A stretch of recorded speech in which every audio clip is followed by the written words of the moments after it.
ایک گھنے جنگل میں ایک بوڑھا الو رہتا تھا۔ وہ ایک اونچے درخت کے کھوکھلے تنے میں اپنا گھر بنائے ہوئے تھا۔ الو دن بھر آرام کرتا اور رات کو جنگل کے مناظر غور سے دیکھا کرتا۔ الو نے اپنی لمبی عمر میں جنگل کے بہت سے جانور آتے جاتے دیکھے تھے۔ اس نے دیکھا کہ کس طرح جانور آپس میں لڑتے جھگڑتے ہیں اور پھر کچھ عرصے بعد سب کچھ بھول جاتے ہیں۔ وہ خاموش رہتا، بس دیکھتا اور سیکھتا رہتا۔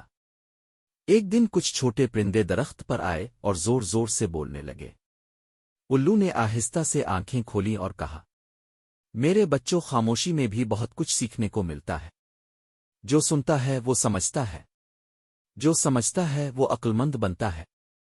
پرندوں نے حیرت سے الو کی بات سنی اور سوچ میں پڑ گئے۔ اس دن کے بعد وہ ہر بات غور سے سننے لگے اور بلاوجہ شور مچانا چھوڑ دیا۔ وقت گزرتا گیا اور جنگل کے سارے جانور الو کی عزت کرنے لگے۔ جب بھی کسی کو کوئی مسئلہ ہوتا وہ الو کے پاس آتا، اور الو اپنے تجربے اور سمجھداری سے ان کی رہنمائی کرتا۔